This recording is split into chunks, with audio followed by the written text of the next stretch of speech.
Vous seriez-vous imaginé plusieurs années comme ça plus tard avec un tel engouement envers ces personnages-là? Oh non, non, on ne pensait à rien. On vivait au jour le jour. Une émission finie, on savait à peu près qu'on allait finir l'année, mais l'année suivante, c'était un point d'interrogation. Mais finalement, ça a duré, je sais pas, ça a fonctionné. Ça fait vrai. Ça a été quand même un peu un miracle. Et puis il faut dire qu'on avait le directeur des émissions jeunesse qui s'appelait Fernand Doré, avait le génie de trouver les gens. Moi, il m'a forcé à faire mon Piccolo. Je voulais pas le faire. Je voulais pas faire de TV, je voulais pas me déguiser toutes les semaines, je voulais pas... Ah non, puis j'ai dit, j'ai jamais écrit de ma vie. Il a fini par m'avoir. J'ai écrit une douzaine d'émissions pour l'été. J'avais déjà créé le personnage, Piccolo. J'ai interviewé des personnages de contes. Monsieur Barbe-Bleue, qui êtes-vous? Parce que je trouvais que la télévision, c'était... Je voyais les émissions les émissions quand on... Comment dirais-je? Les émissions quand on passe les nouvelles. Je voulais faire comme une espèce de nouvelle que les enfants pourraient voir. Afin de découvrir les personnages de contes. Parce que je travaillais déjà à la ville de Montréal. Et j'avais rencontré déjà de nombreux enfants qui ne connaissaient pas les contes français. Ça, c'était presque après la guerre. Hein. Alors, il y avait des petits-enfants qui ne connaissaient pas. Moi, je leur racontais des histoires, puis ils me disaient « C'est-tu vrai, ça ça existe-tu des sorcières? Ça existe-tu des ogres ?» Et je me suis rendu compte que ces enfants-là n'étaient absolument pas... il n'y avait aucune culture enfantine, finalement. Alors que moi, quand j'étais petit, j'en connaissais pas beaucoup, mais au moins, on en connaissait quelques-uns. Et c'est ça qui m'a donné l'idée de faire ces émissions de nouvelles sur qui êtes-vous, Barbe Bleue, qui êtes-vous, le Chaboté, qui êtes-vous, la sorcière Intel. Et ça a bien marché. C'est là que Fernand Doré m'a dit, tu vois, ça marche. Bon. Et il voulait qu'à l'automne, je reprenne. Il proposait une émission pour Radio-Canada qui s'appelait La Boîte à Surprise. Il voulait que je fasse Monsieur Surprise. Mais moi, j'ai refusé parce que je travaillais déjà à la ville.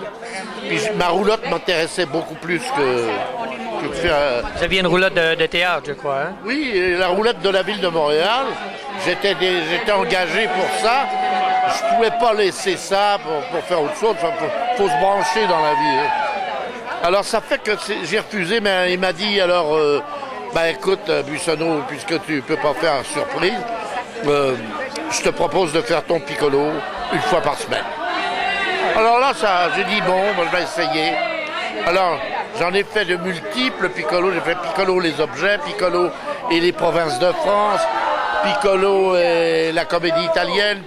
Alors j'ai trouvé des séries comme ça où je racontais aux enfants un peu l'histoire de l'histoire. Vos premiers rôles télévisés, ça a été dans les années 50, je crois. Hein? Télévisé, vous voulez dire? Oui, pour la télévision. Ici? Oui, au Québec. Ouais. Ça a été ce Piccolo-là. Ouais. En 55, je crois. OK. En 55, c'était pas longtemps après l'ouverture de... Oui, à l'époque, il y avait les ploufs puis tout ça. C'est ça. Ah non, avant ça. Ouais. Oh, avant ça. Les ploufs, ça commence 50, 53. Je ne sais plus, là, mais je pense que c'était... Oh, c'était avant ça, je crois. Alors, ça fait que c'est ça qui m'a...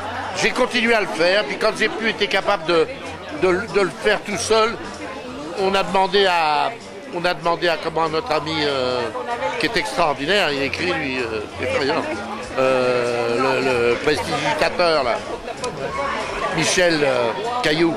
Oui. Michel Caillou. Il a été impliqué dans... Il a été impliqué dans mes textes. Il a toujours été impliqué dans plusieurs... Quand quelqu'un lâchait, il reprenait la chose. Non, il a vraiment, lui, c'est une machine à écrire. Hein. Il est extraordinaire. Tout en gardant l'esprit des personnages, en gardant l'histoire. Moi, je donnais l'histoire un peu, en gros, un synopsis. Et lui pouvait se permettre de réécrire le sketch. Quels sont vos meilleurs souvenirs de cette époque-là? Oh, c'est tout le temps. C'est des petits bonheurs qu'on a eus où chaque semaine on se retrouvait à faire les cons. Là. C'était incroyable.